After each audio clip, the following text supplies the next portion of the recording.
I started Surviving Sky with the goal of bringing more awareness to my sister Sky's disappearance. And I thought the best way to do this would be to start a podcast. That way I can really get into the details and bring some humanity to this case. The truth is, I didn't know how to start a podcast. So when I discovered Spotify for podcasters, it had everything I needed. I could record, edit, and then send it out to all the streaming platforms out there. I didn't need to take too much time getting hung up on all the technical aspects. So if you're out there and you're listening to this and you have something that you're passionate about and you just feel like you can inform the world about what you know, then why not start a podcast and check out Spotify for podcasters today?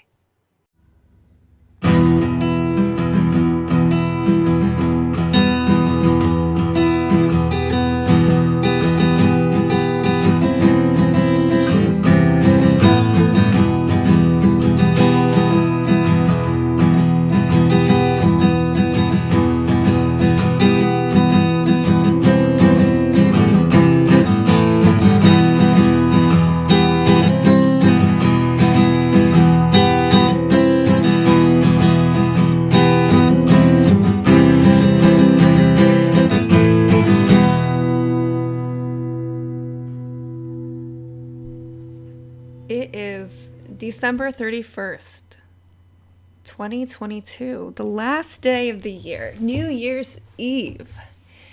And I wanted to do a check-in with you because this year has truly been life-changing.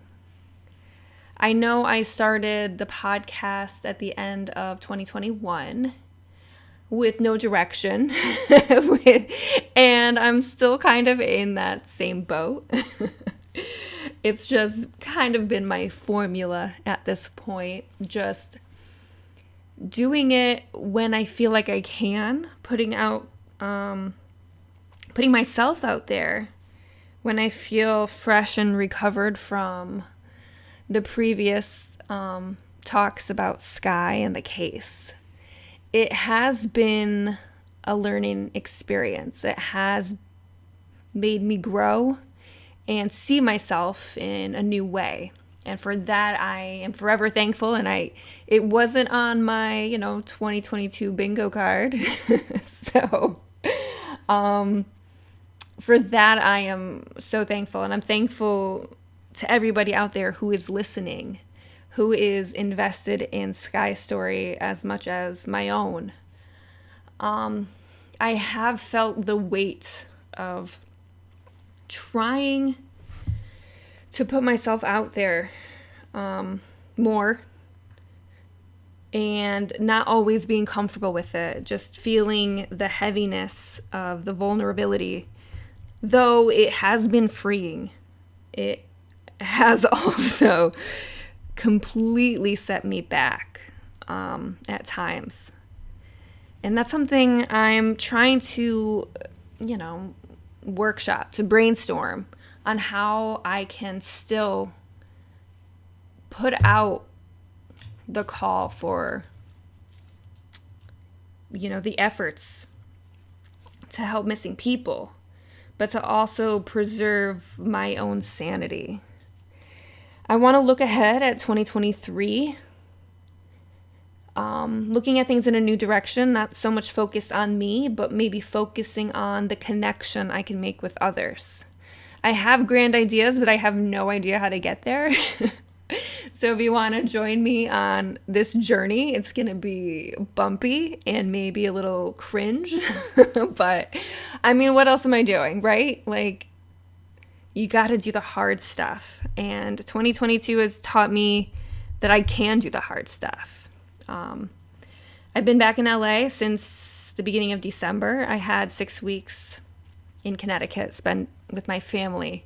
And it took me a little bit longer to recover from that, longer than I expected. Just trying to get back into the swing of things. I hadn't felt comfortable putting anything out there. And I'm also just, there's Sky's case, it is a cold case. There isn't much movement on it. And I go through it over and over again in my head. But ultimately, I haven't had much energy to talk about the case.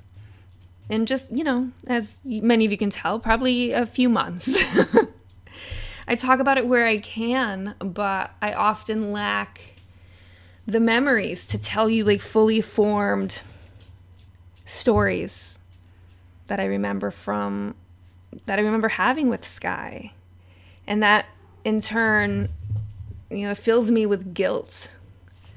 So I hope to reach out to other people in the upcoming year. People who can help me fill in those blanks. Maybe friends of Sky's, maybe other family members if they want to talk, or just other people who have been in similar situations. Maybe taking some of the pressure off of me to get it all out there. So, yeah, we're wrapping up the holidays here. Holidays have been very chill. I definitely had an amazing time watching my son open up gifts and just be a source of joy. And I've had a lot of joy this year. I know most of the time my TikToks are focused on the mental health aspect of things and Sky's disappearance, but I do make time for myself. I do. I don't often show that because people love to watch misery, but I'm hoping to be able to be more open next year, to share more about the things that I'm interested in and things that I want to do separate from the case. Just trying to find myself again. So that's a big thing that I feel like I deserve. But since I've been back in LA, I have reached out to the police in Japan just to get a little bit more information about a Jane Doe that I've seen on the missing and unidentified bodies list that they have there. Though I have, reached out during the holidays, I do expect either a very long wait in order to get a reply or no reply at all. That's usually how it goes. There was also movement in the legislative front. The Help the Missing law or bill had been pushed through, which essentially opens up more funds and to create a new database in order for the missing and unidentified persons database, NamUs, and the FBI to actually be connected.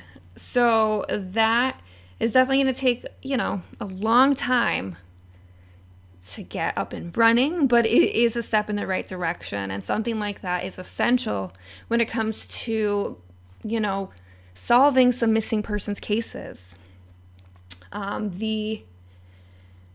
That bill was actually spearheaded by Senator Chris Murphy from Connecticut, and I too also sent him a message just in the last week, giving my thanks to him and also asking if there's any assistance that he can provide in getting information from the Japanese police, if there has been any movement that they never notified us on.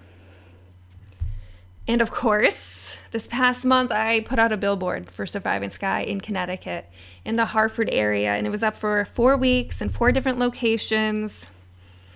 And something like that, honestly, was like the ballsiest move I have ever done. I put my face and Sky's face on a billboard, and I put it out there for everybody to see. And, I went into it with 0 expectations, and I think that's why I feel so great about it. Sometimes it's just do something and then see what happens, So something like that has really helped my confidence in this. And it's given me a little bit of a purpose and a little bit more focus.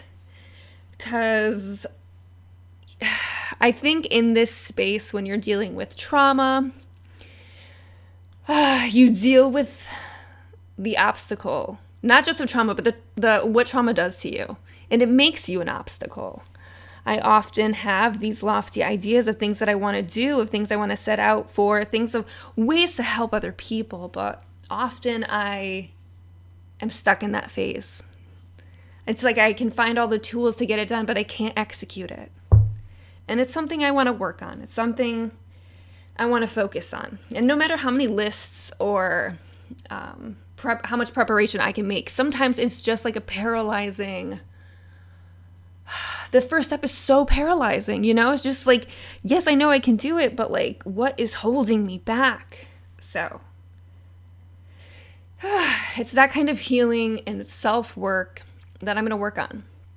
And I think another one of my lofty ideas is to kind of create an offshoot of Surviving Sky. Because the reality is I don't have many updates. There isn't too much I can put out there in terms of content for new information on Sky's case to keep it fresh and relevant. This is just the nature of a cold case. Everybody's excited about it at first, but then when there's no information, people just move on. And the people who are, left behind, family members and friends, we're just sitting in this space alone. And I want to reach out to other people who are in this space, who've been in this space alone. And I want to talk to them. I want to talk to them about how they function and where they find their happiness and what do they need to, what do they do to help them when the days get tough. I think those are the stories that we need to hear. Those are the things that are relatable. That's the hard shit. The shit that like you need to face, but you keep putting off. So maybe creating another podcast where I just talk with other people that live in this like limbo, but like make it fun. That's the challenge. I think 2023 is going to be a year for the challenges, a year to do the hard stuff, to test yourself. That's what I'm doing already. I already signed up for the LA Marathon. I have never run a marathon in my life, but I started training a few months ago. I didn't start training. The intention wasn't to run a marathon. I started off with the app Couch to 5K, and it was like the first time I consistently ran a mile. I have been into fitness for quite a few years now, but never running. Running has always been so hard. And something I learned about myself is like I was an anxious runner. I needed to settle the anxieties down in order to quiet the mind. And that meant like getting gear to make myself as comfortable as needed to then dive into the uncomfortable space of running.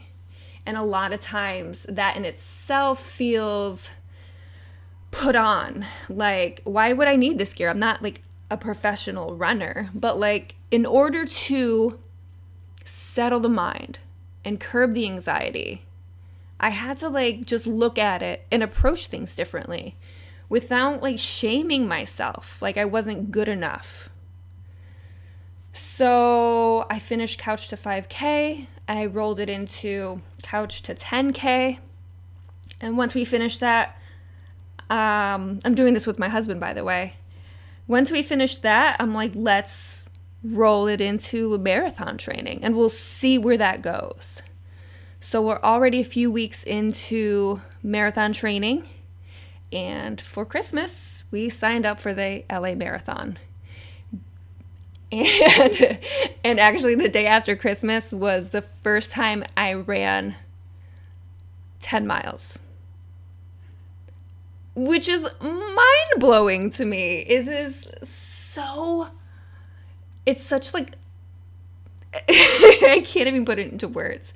It's the first time I felt so proud of myself for doing something for me that was both physically and mentally challenging, and I didn't give up on myself. And that's huge. that's what 2022 was for me this year. Just not giving up on myself, giving myself the time and space to reflect and not be rushed into things that I wasn't ready for. And not over preparing for anything either. Just like letting the process work. And that's been huge. So I have other ideas of what I want to get into for the next year, but ultimately it is to just find balance and happiness and give people hope that though, not everything works out the way we want, so much self-doubt will creep into our heads throughout the year, but ultimately give yourself time and give yourself the grace you need, because we got this. We all got this. It has been ugly out there, but the things that we can control, the small things that matter, that's what's going to get us through each and every day. And we got to look at it with positivity, with us learning to enjoy the process and learning how to struggle with grace. And just spending time with the people that we care about, and not being afraid to do the hard stuff. Saying yes to the things that you're a little apprehensive about. I think that's what I'm going to do for 2023. I'm open to beginning new things, and I'm open to ending things that don't work too. It's just, it's going to be good. That's all. I hope it's going to be good for you guys too. I think, you know what? I know it is.